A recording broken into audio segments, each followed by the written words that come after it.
Solenidade do Santíssimo Corpo de Cristo, Corpus Christi, dada também o sangue.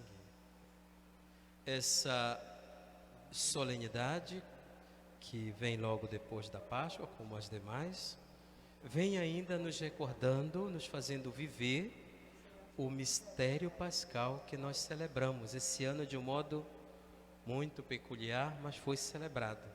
Família, em família, né? Como família celebramos. O Evangelho lido nesta liturgia, né?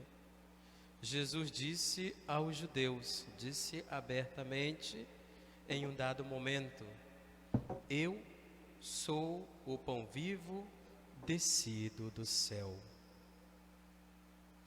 Quando Moisés foi chamado da sarça, Moisés estava fugindo, foi chamado para retornar ao Egito e ali realizar o desejo de Deus, que era mostrar ao povo a libertação e conduzi-los até esta liberdade. Moisés fez esta pergunta àquele que o chamava: quando os egípcios me perguntarem, tu vens em nome de quem? Quem te enviou? Então, o Deus que chamou e enviou Moisés disse, diga a eles que eu sou. Um verbo no infinitivo que permanece sempre, o ser, eu sou. Jesus aqui, falando com os judeus em um dado momento, diz algo mais: eu sou o pão vivo descido do céu. Dá muito mais informações só nesta frase. Jesus é aquele que se torna maná, não maná perecível, porque aquele primeiro maná comido no deserto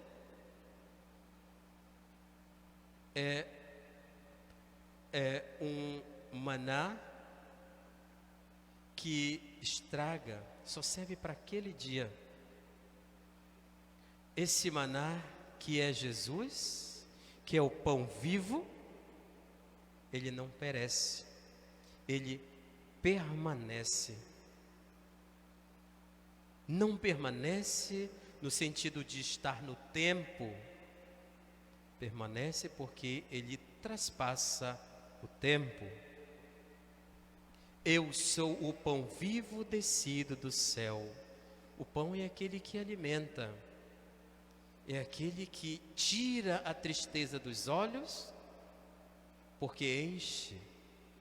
E esse pão que é Jesus, não enche só com um encher que é perene, que não é perene, porque quando a gente come hoje, amanhã já está com fome de novo.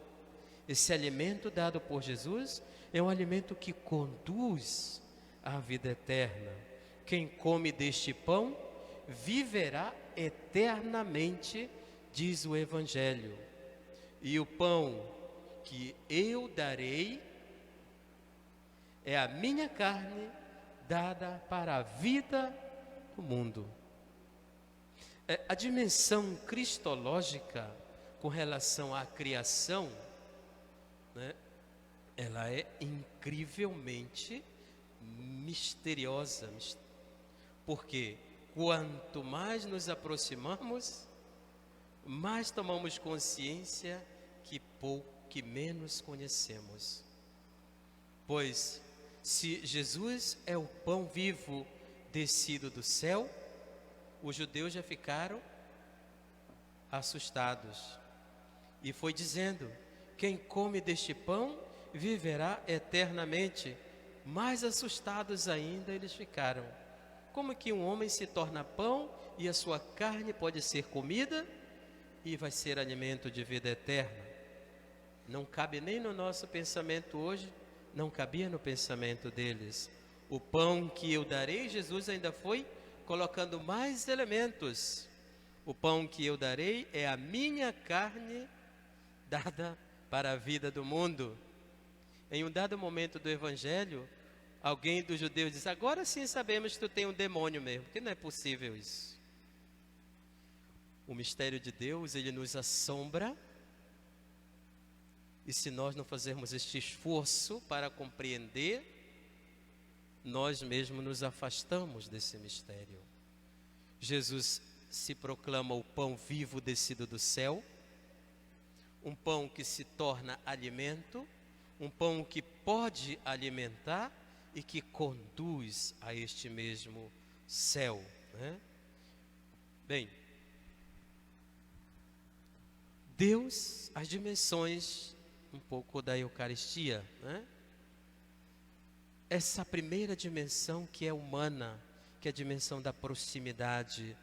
Deus se faz homem, assume aquilo que era criatura, Deus assume como predileção.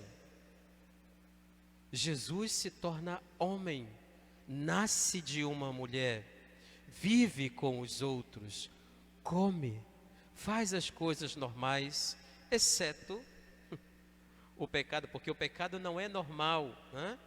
O pecado vem aí de outras coisas, né? Está ao nosso alcance, mas não faz parte da nossa constituição.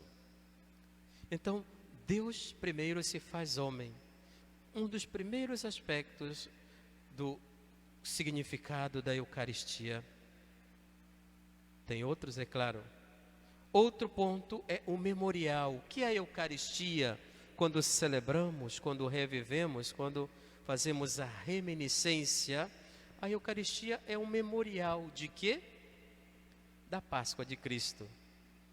A Eucaristia é esse memorial, quer dizer, que toda vez que nós rememoramos, nós atualizamos, fazemos acontecer de novo, sob o signo do Espírito Santo, segundo a orientação, segundo também a norma da igreja e a sua intenção, mas também segundo a ação ou o mandato de Jesus Cristo. Então é a memória. Essa Eucaristia já não é mais memória de um passado, mas é memória de uma pessoa que se fez homem e depois se deixou imolar na cruz pelos nossos pecados, para que essa memória seja a memória de salvação. Então a Eucaristia nos é essa indicação de que Deus se faz homem, assume o gênero humano, é também um memorial, porque todas as vezes que nós fazemos, voltamos a nossa mente, o nosso coração, àquela primeira vez em que Jesus com os seus discípulos disse: tomai e comei, esse é meu corpo. Tomai e bebei, este é o meu sangue. De agora em diante, façam isso em minha memória. Não como um momento de tristeza, como foi naquele momento também, mas como um momento de vitória e de alegria. Eucaristia é memória da paixão. A Eucaristia também é um banquete, né? Um banquete. Celebrada, a Páscoa sempre é celebrada, né? Com bastante comida, com vinho, com alegria, tem espaço para toda a família, se imola um cordeiro, né? Então a Eucaristia tem esse sinônimo de banquete, onde deve ter lugar para todos. Essa mesma Eucaristia nos remonta à celebração em família, né? A essa mesma Eucaristia que celebramos aqui, onde todos somos convidados a nos alimentar do corpo de Cristo, nos remete a um banquete celeste. É um banquete que celebramos aqui, mas nos remete a esse banquete na Jerusalém celeste, onde um dia todos somos convidados a participar do banquete eterno. Então a Eucaristia que celebramos aqui é já um vislumbre, um olhar, uma centelha da realidade que viveremos quando nós passarmos dessa realidade desta vida para a realidade eterna, para o banquete celeste, onde estão os santos, onde está Maria e onde estão nossos parentes que já nos precedem no reino de Deus. A Eucaristia é também sacrifício, né? A Eucaristia, alimento de nossa salvação, custou o sangue de Jesus Cristo derramado. Então, toda vez que celebramos a Eucaristia, não podemos esquecer que ela nos faz memória de um sacrifício, alguém que foi sacrificado por nós. Podemos esquecer.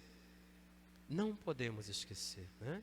Então, comungar o corpo de Cristo e o sangue de Cristo é comungar a própria salvação. Comungar a própria salvação. Então, deste grande sacrifício que Cristo fez por nós, nos sobrou ou nos mereceu a salvação.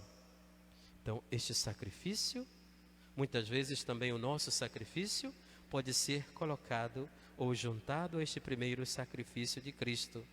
Sofreu, foi imolado, deixou verter o sangue para resgatar-nos, como diria São Gaspar, a preço de sangue. Por fim, a Eucaristia, né, e aqui fazemos memória do Papa, João Paulo II, né, e aquele seu sucessor. A Eucaristia é aquela que faz a igreja. E a Eucaristia é aquela que se deixa fazer pela igreja. A igreja, portanto, nasce da Eucaristia e a igreja distribui a Eucaristia, né? Essa fonte inesgotável que transforma, que cria e que dá conta da missionariedade da igreja é para nós uma realidade, né? Porque nós somos homens e mulheres eucarísticos, chamados e chamadas a comungar em cada missa. Somos chamados e chamadas a nos alimentar desse corpo de Cristo. Por isso, nós somos, a princípio, homens e mulheres eucarísticos. E também somos chamados a viver essas dimensões, né?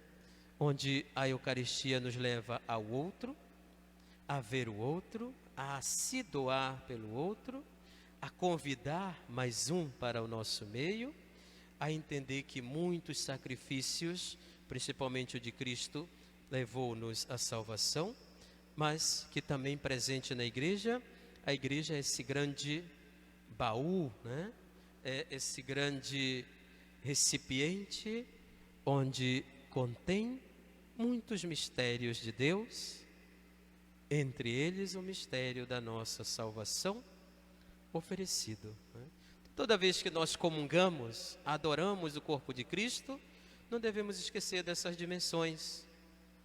Contemplar o rosto de Cristo na hóstia consagrada, contemplar o rosto de Cristo no irmão e na irmã, contemplar o rosto de Cristo naquele que sofre, contemplar o rosto de Cristo também em mim, porque eu sou um homem, sou uma mulher eucarística. E sendo assim, essa festa que celebramos hoje é uma festa de todos nós, para todos nós, sendo que o centro é Jesus Cristo. Ele é o centro, é por excelência, é o alimento de salvação. E nós somos então aqueles que são alimentados para esta salvação. Que essa festa seja para nós um momento de fortalecer a nossa esperança, a nossa certeza na presença de Cristo, nas duas substâncias, no corpo e no sangue de Cristo, e também em cada um e em cada uma de nós. Ao comungarmos, lembremos disso. O corpo e sangue de Cristo que aqui estão, passam para cá, em cada um de nós.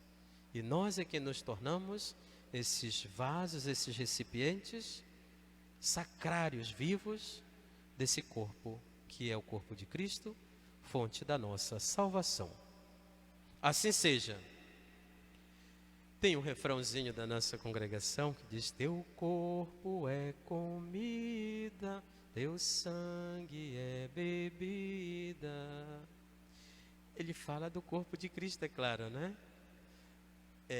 Esse corpo que é comida, que é bebida, é esse que é o nosso alimento salutar. Fiquemos assim.